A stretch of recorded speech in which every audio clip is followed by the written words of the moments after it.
case you didn't hear, no, they did not shoot All Is Quiet on the Western Front with a C100 Mark II, and they will never shoot an Academy Award-winning film with this camera. But I thought this experiment would reveal how much more goes into such an award-winning image beyond the camera itself. Just because it's so fun and so impressive, let's delve a little bit into the behind the scenes in the making of, or the shooting of, All Is Quiet on the Western Front. I've put a couple links in the description below to 2 articles that are really great insights into the process of shooting this film. They're short and well worth the read, so go check them out when you're done with this video. They shot most of the film on the C100 Mark II, the Ares Alexa 65, so different, supplemented with the Alexa Mini LF, and then captured the night shots with the Sony Venice 2 to take advantage of Sony's incredible low-light capabilities. They used DNA and Prime 65S lenses, and friend commented that he, quote, looked at large format anamorphic lenses, but I was concerned about the action work on the battlefield. The weight of the lenses with the dynamic camera moves was a major consideration, so we chose spherical, unquote. They then cropped the image in post to get that wide anamorphic aspect ratio. For the night scene with the military flares, they did have to go the extra mile in lighting. This is really cool. Though shooting with the Sony Venice 2, a low-light beast, the flares were still way too far away when they were flying that they did not illuminate the actors in the trenches at all. So they used an Airy Orbiter LED unit to record the light intensity, color, and flicker of the flare, uploaded that to a 60 by 60 softbox filled with 30 airy sky panels and hung from a construction crane. As the flares would let off in the distance, the actors were illuminated by perfectly accurate animated light above them. You can see just how much light is pouring onto the set here, and yet how dark these shots are in the very end. Now this will come up later again in our experiment, showing just how much light is still necessary to make a shot look dark. Well, enough about that, let's get into the project. First off, I picked a scene that seemed simple enough to try to replicate with the resources that I had. No grand vistas, no trenches, minimal cast, etc.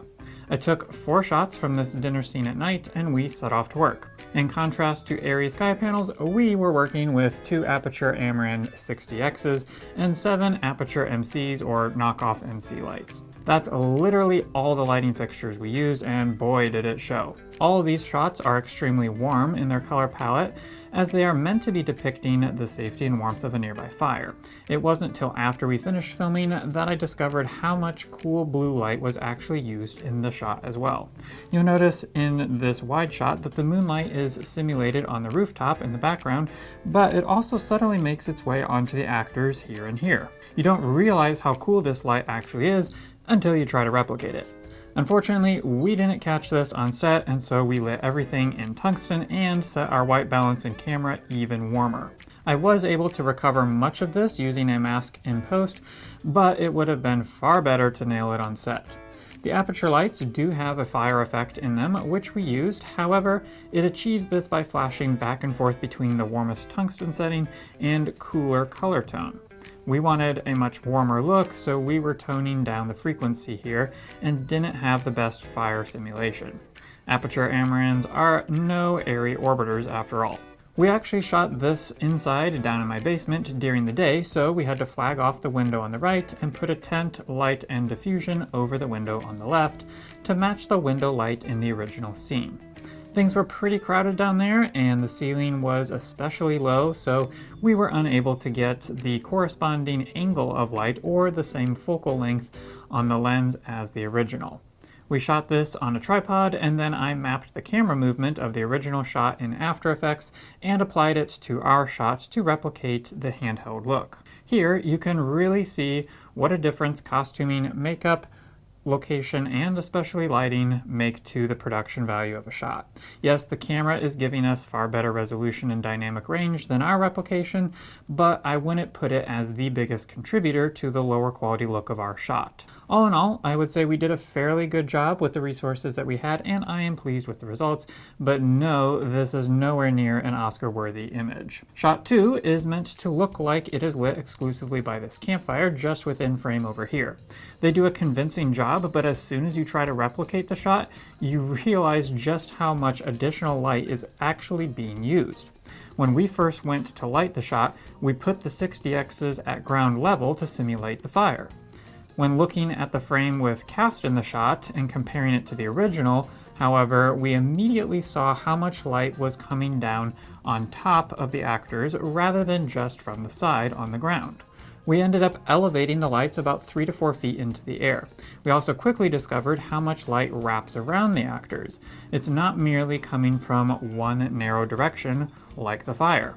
I'm guessing they used a fairly simple lighting setup, but still probably used large book lights or something to get the light to almost surround the cast. We also completely failed in getting light on top of the actor bringing the meal in, and this was something I didn't even see until working with the shot in post. Notice the light here, and its absence in our shot.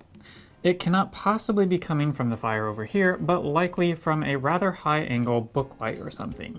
This whole scene is deceptive in its darkness and color temperature. Everything seems really dark and warm, so we were tempted to reduce the number and power of lights and balance everything to a warm extreme. Not until color grading did I discover there was a lot more light on set, and they mixed color temperatures more than what initially meets the eye. I would say the colors in the sequence are also pretty far off, due in part to the color lights we were using, but also because of the 8-bit color limitation of our camera compared to the raw color out of the area that they shot with. I could not replicate the cool moonlight bounce on the actors' faces without the proper lighting used on set, lack of makeup, or an 8-bit color limitation of my camera.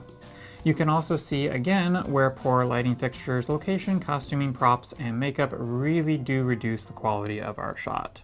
Now this shot might actually be the best of the bunch in our replication. My overly red beard and the lack of makeup limit the look-alikeness of our efforts, but by and large the lighting and the overall feel is generally there. Again, you're going to see that the actor's face is being lit by a cooler light, while the rest of the scene is bathed in warm flickering light in the original. We failed to pick this up in our replication.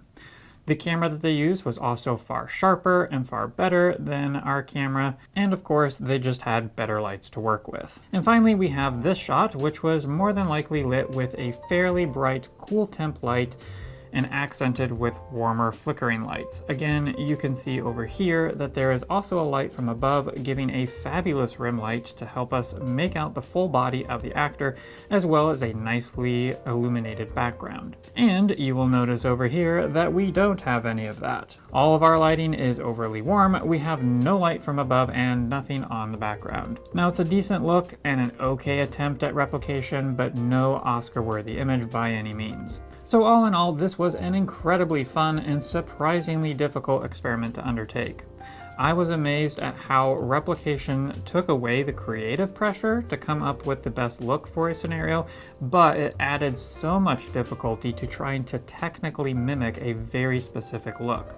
I grew an immense appreciation and respect for the complexity and the expertise of lighting, costume, makeup, and yes, even camera capabilities of a Hollywood set. I was also struck by how much light it really does take to create a dark scene. One is inclined to think that these would be easy to recreate, but they are some of the most challenging to get right and to only reveal exactly what you want the audience to see. I didn't realize how much mixed lighting was probably used even in this very warm scene. And yes, though the camera isn't the most important player in creating an Academy Award-winning look, it will absolutely make a big difference. Maybe James' friend could do something marvelous with the C100 Mark II, but he rightly did not pick it for All Is Quiet on the Western Front. Well, I hope this video was helpful because though I won't be seeing you in the next one, you're sure to see me. Rough.